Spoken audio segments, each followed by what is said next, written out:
New Thought Media Network. We are a global broadcast network of positive music, media, and entertainment, inspiring humanity's evolution.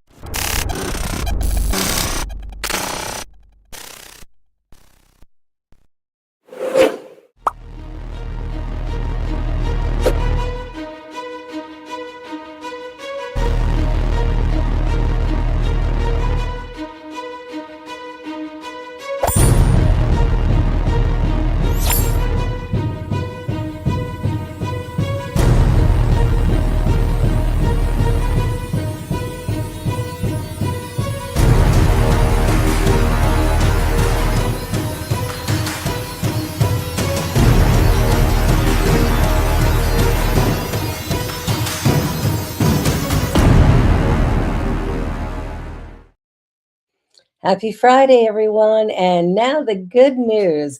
Isn't it great? Every Friday we get this little spot of good news. I love it. I'm Barbara Jean, your host, and I am delighted to share this time with you each Friday night. So let us begin. We'll dive right in. A surgeon saved his life as a teenage immigrant, and now they operate together for charity in Ethiopia.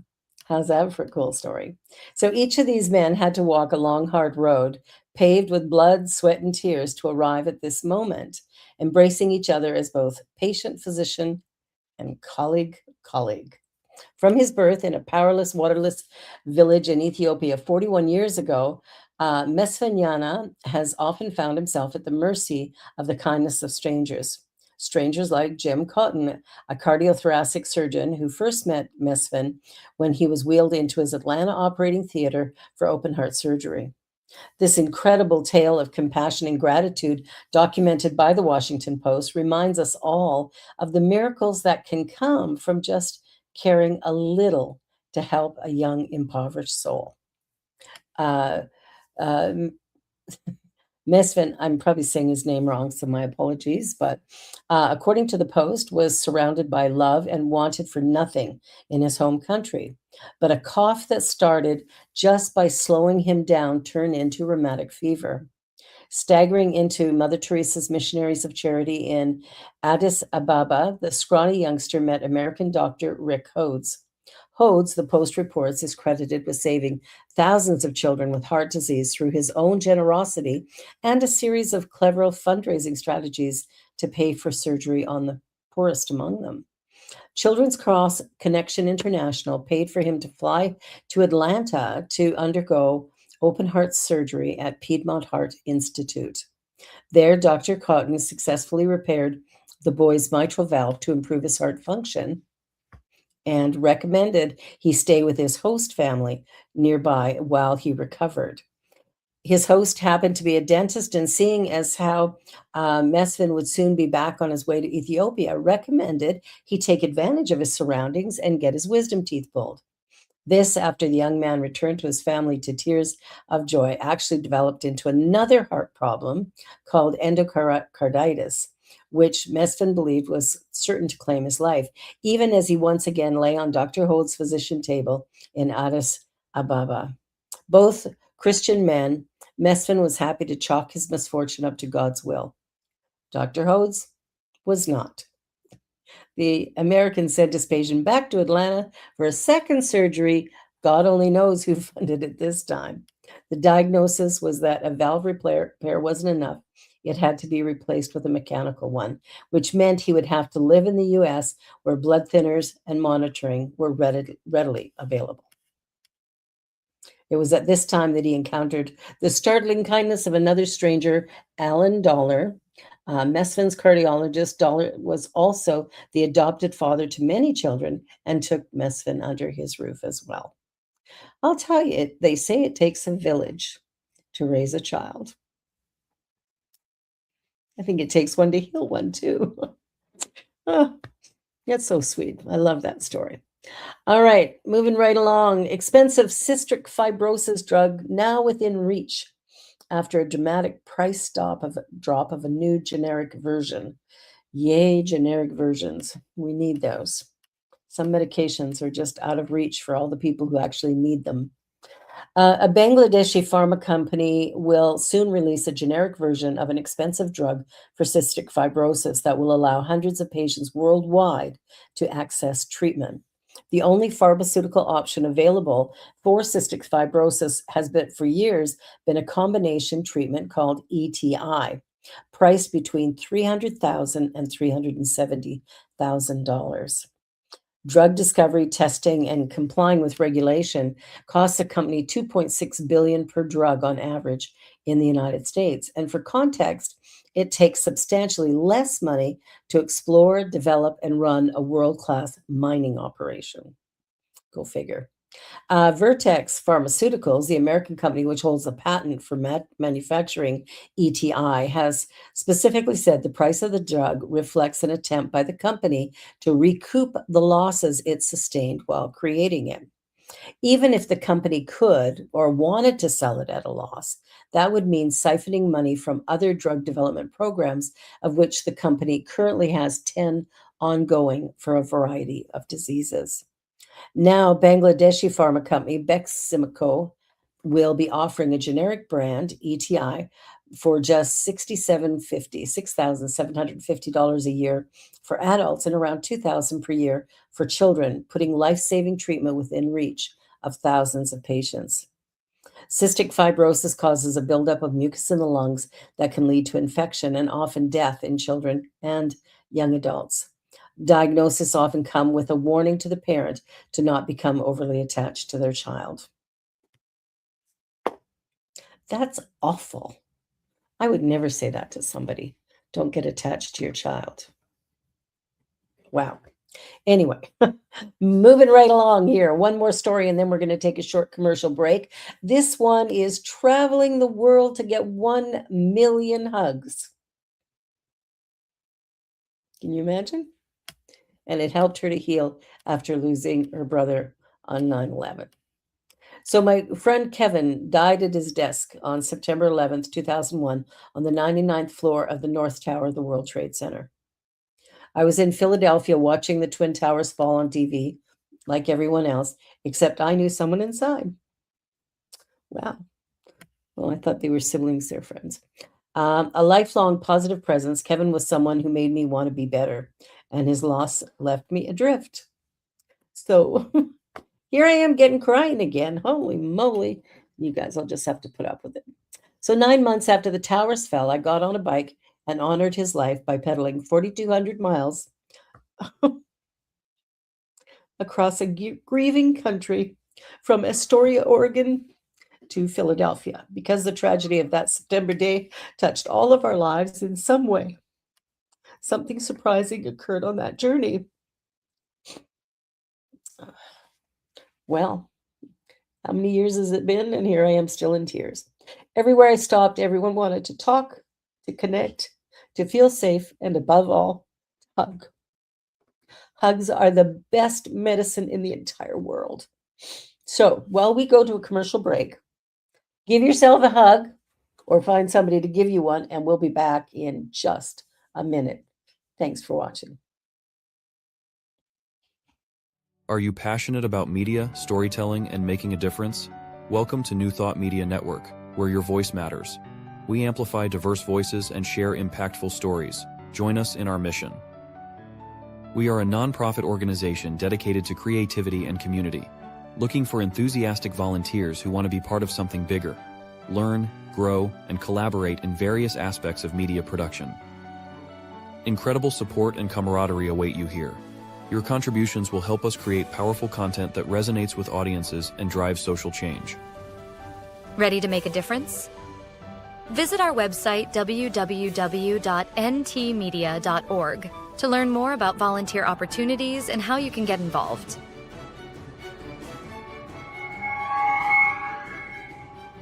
Find our volunteer inquiry under the Engage tab on our website, or visit www.ntmedia.org/volunteer.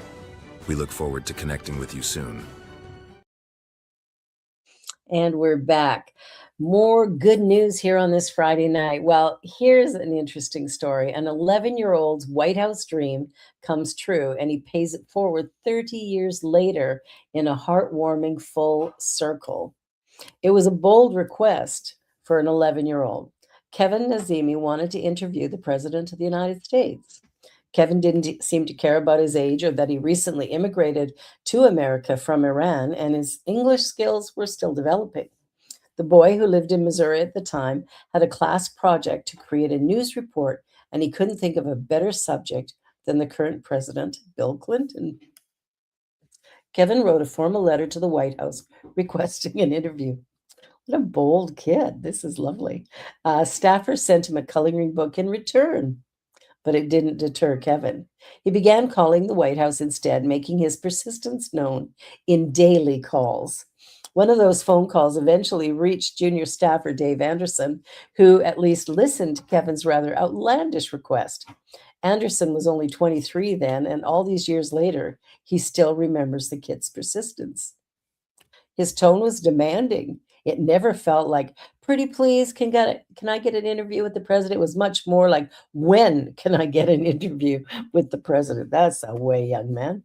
And after a few weeks of daily calls, Anderson relayed the request to President Clinton, who actually agreed to the interview. Wow. So he was going to meet him in Cleveland. The interview, which was only supposed to last 8 minutes, ran on for a half hour. Clinton enjoyed the interaction. The kid asked good questions, and Clinton gave him some good advice too. Kevin's interview eventually became a 30-minute special on a local TV station. That's cool. Perhaps most importantly, the experience left a lasting impression and numerous lessons he would never forget. This is the important one. Nothing is impossible. You can accomplish anything with enough persistence. You might want to write that down. That is important information.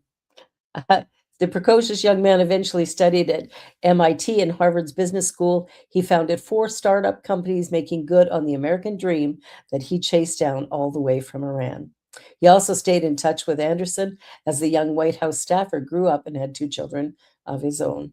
Then, out of the blue, one day, Anderson received a letter explaining that Kevin had set up a college fund for Anderson's kids, just as a thank you for believing in him. Oh, my goodness gracious. So recently they got to meet for the first time, and he also reunited with President Clinton, who still remembered him 30 years later. Oh, my gosh. I love that story, but why am I crying? All right. Well, let's just keep those tears flowing.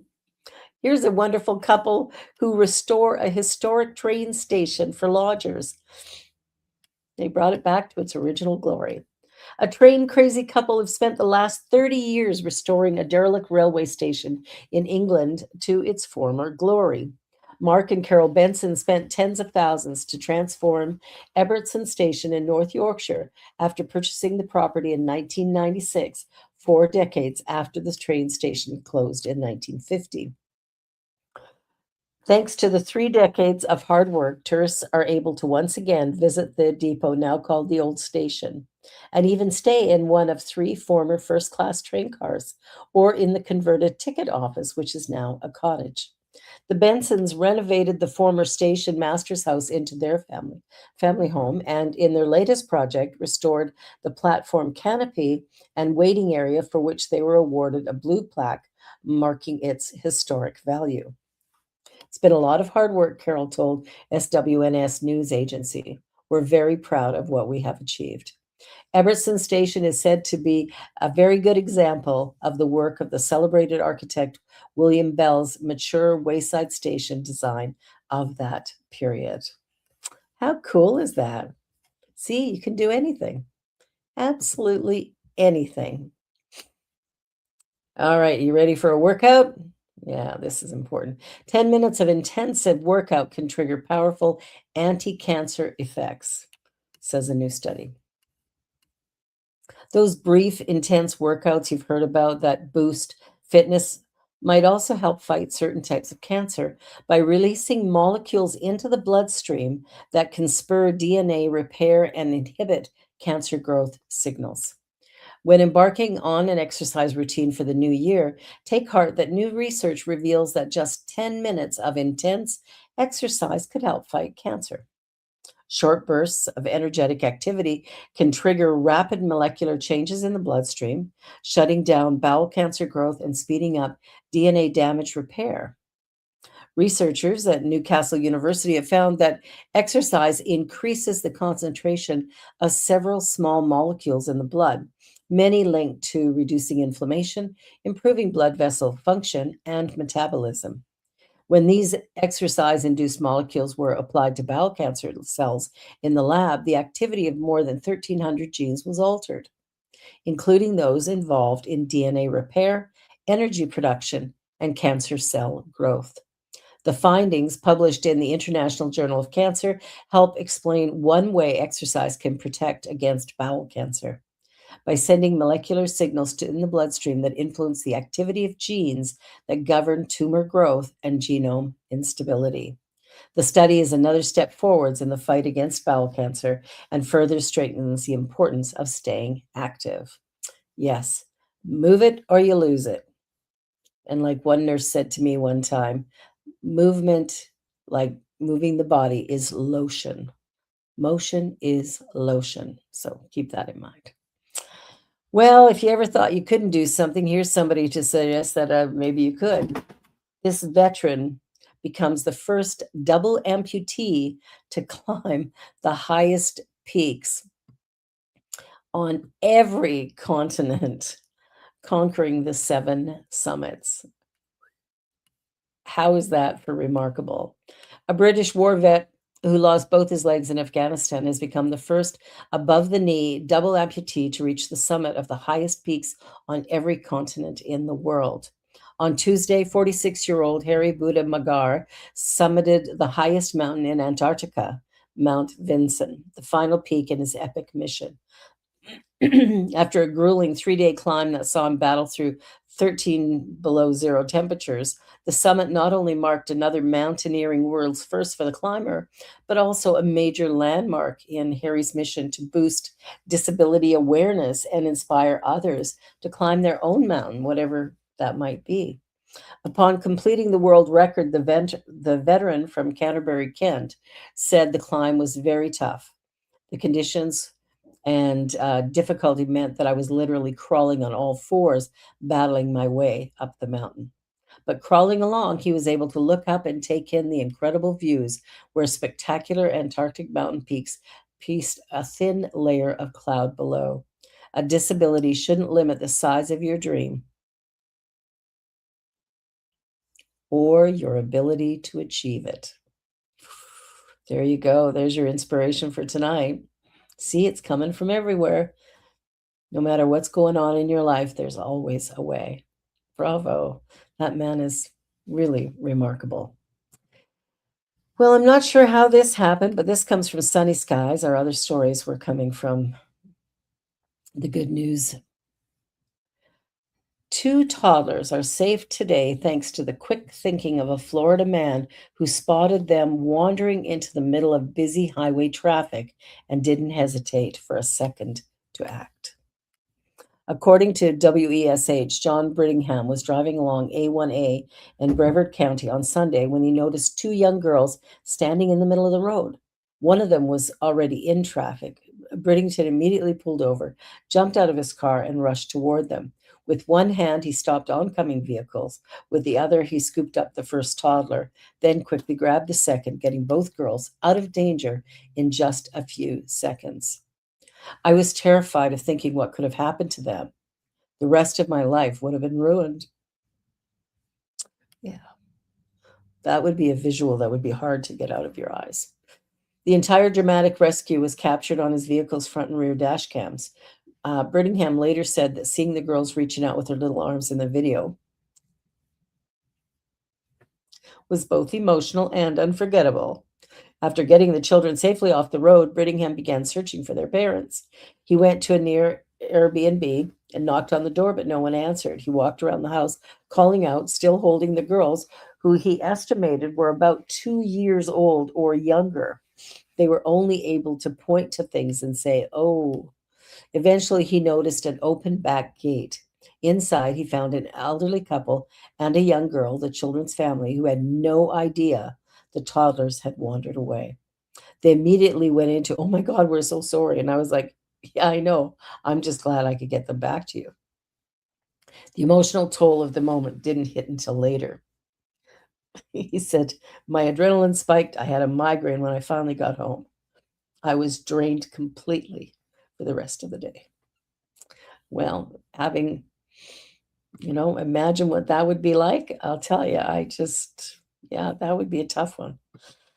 A 93-year-old woman touched by a stranger's kindness on her first Christmas alone. A 93-year-old woman spending her first Christmas without her husband is feeling grateful for the love around her after experiencing several acts of kindness on Boxing Day. Gwen Whittle and her husband James shared 71 years of marriage. The couple met in 1952 when Gwen moved from North Wales to Liverpool to become a teacher. Married in 1956 and remained devoted until James passed away in September at age 93. "He made me laugh. He was still making me laugh up until the very end," Gwen told the Liverpool Echo.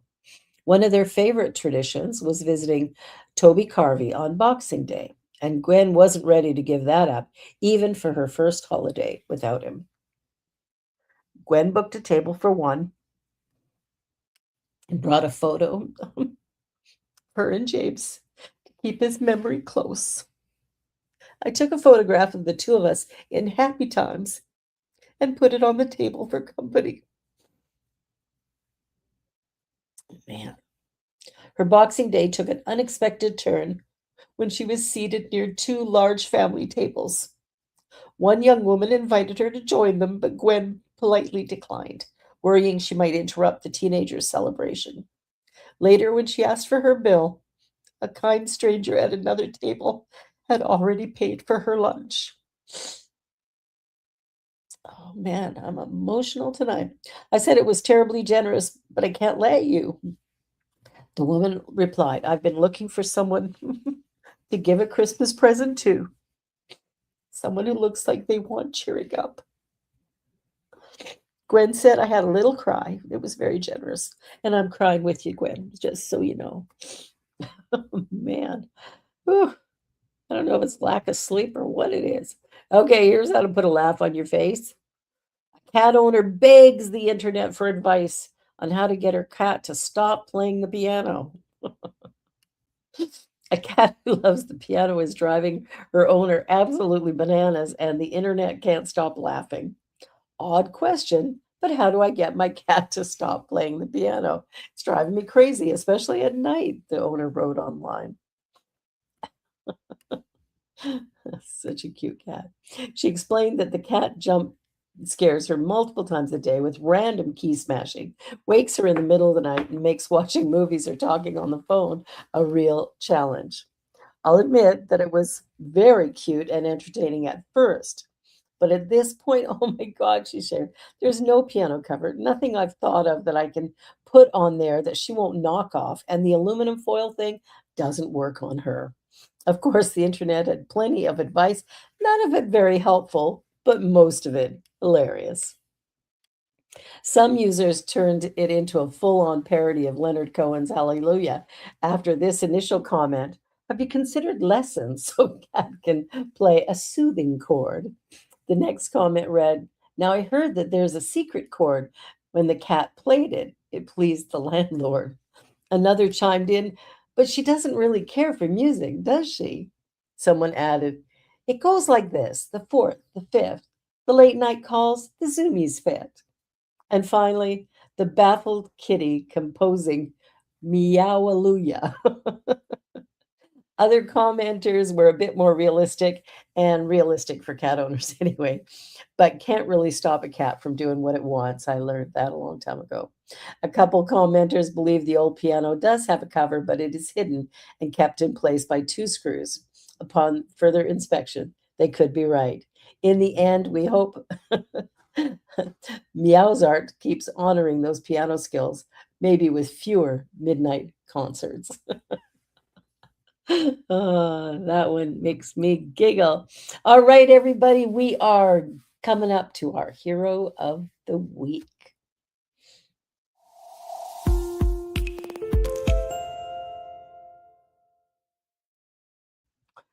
Well, plushy kindness confetti. A hockey team's teddy bear toss collects 80,000 stuffed animals with help from a local team.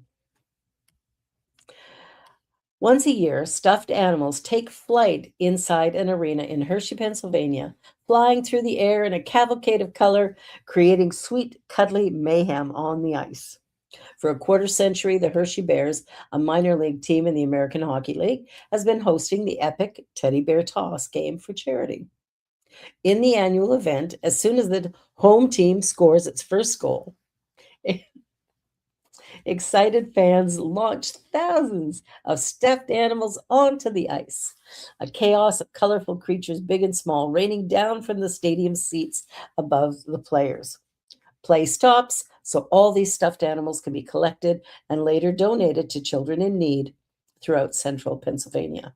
For nearly an hour, workers corral thousands of plush toys scattered across the ice. Last year, the Hershey Bears set a world record by collecting 102,343 stuffed animals during the teddy bear toss.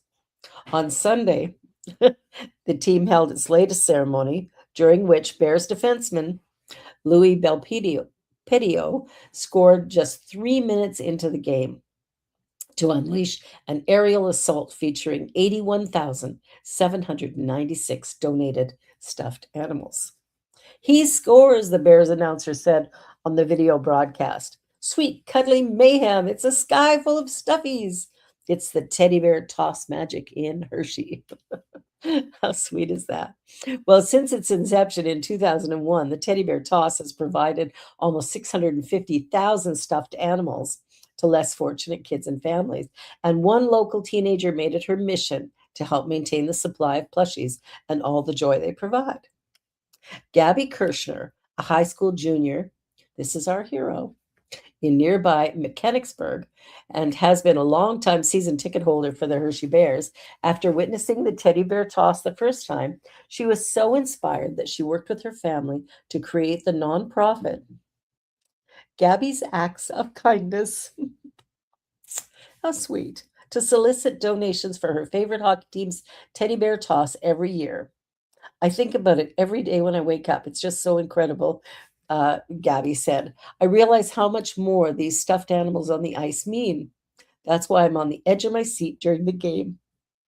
It's just insane, and always an insane number. Gabby's group has helped collect more than 125,000 stuffed animals since it was first created, and thousands of her latest contributions hit the ice on Sunday. I definitely think a lot of people don't really understand what that teddy bear toss actually means. All the places that it goes puts a tear in my eye. Mine too. Kids across central Pennsylvania get unexpected cuddles from their new plushy friends this week. Many of the toys were distributed to students at the nearby Milton Hershey School. Others were sent to neighboring schools, children's hospitals, and military families throughout the area. And Gabby got another dose of satisfaction, knowing she played a small part. Well, I'll just stop crying now and get on with my weekend. Thank you all for being here and listening to our good news for tonight. We'll be back again next week. Be sure to like, share, and subscribe. And don't forget, we are a nonprofit, and you are more than welcome to donate. Go to ntmedia.org. Hit the donate link, and we'll receive your gifts with just love and grace. Have a wonderful, wonderful weekend. Know that you are unique and special like everyone else, and you matter. Go make a difference in the world today just by being you. Bye for now.